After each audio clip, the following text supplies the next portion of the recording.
there was a young king named Aline who ruled over a peaceful kingdom. His kingdom was surrounded by beautiful mountains, clear rivers, and fertile lands.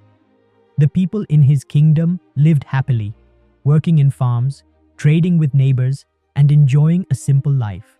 King Alin's father, the previous king, had ruled wisely. He had always made sure the people were safe and healthy.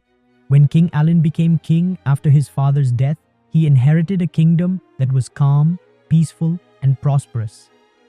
Even though King Alin had everything a ruler could wish for, he often felt something was missing.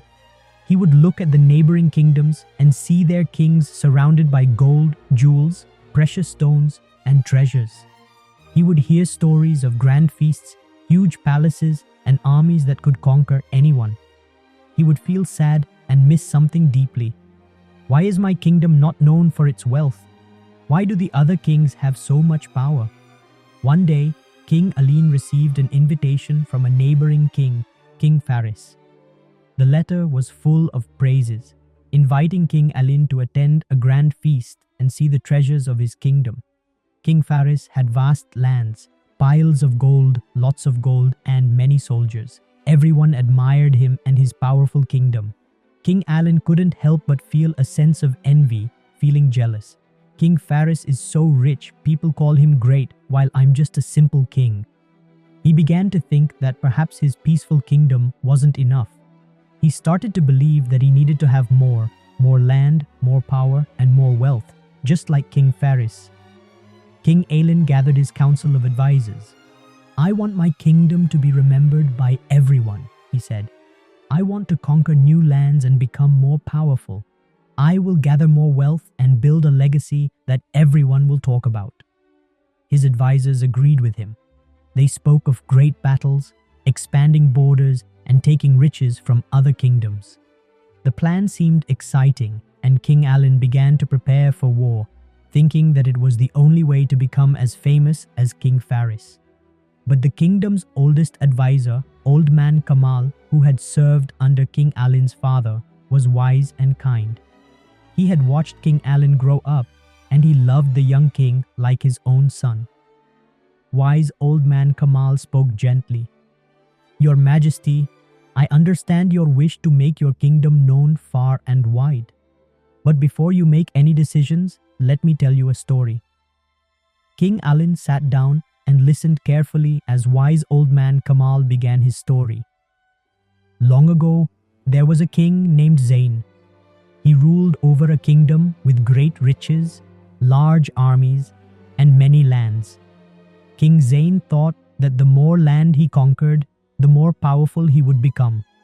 So, he started wars with his neighbors, took their lands, and collected their treasures. His kingdom became the largest and richest in the region, but it also became full of pain and sorrow. Wise Old Man Kamal paused for a moment and then continued. One day, King Zain stood on the balcony of his grand palace, looking over the kingdom he had built. He saw his soldiers marching, his people working hard, but something was missing. He felt empty inside. He realized that all his wealth and power had not brought him true happiness. His people were tired, afraid of more wars, and his own heart was heavy with regret. The more King Zain conquered, the more he lost. He lost the peace and happiness his kingdom once had. In the end, he realized that true greatness wasn't in how much land or treasure a king could own. It was in the peace and happiness of his people. But by then, it was too late. The scars of war had been left on his kingdom forever. Wise Old Man Kamal finished the story and looked at King Alin. Your Majesty, the greatest treasure in life is not in what we can take from others. It is in the peace we build, the kindness we show, and the happiness we bring to our people. I hope you will think carefully about the path you choose. King Alin sat quietly, thinking deeply about what wise Old Man Kamal had said. He realized that the peace and contentment in his kingdom were far more important than riches and power.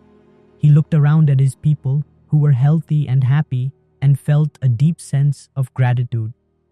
The next day, King Alin called for his council again, but this time he spoke differently. I have decided not to seek war or wealth.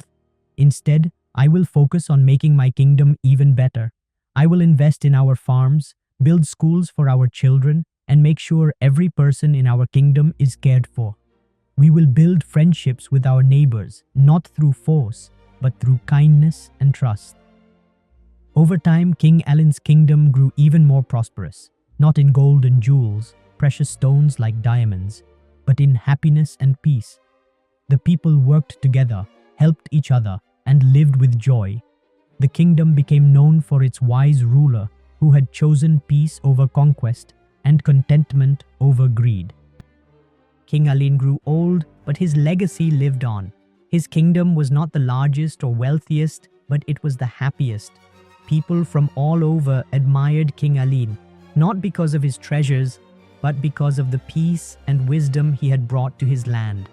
Moral of the story: true greatness doesn't come from power, wealth, or conquering others. It comes from creating peace, showing kindness, and making your people happy. A kingdom full of contentment is worth more than a kingdom full of riches.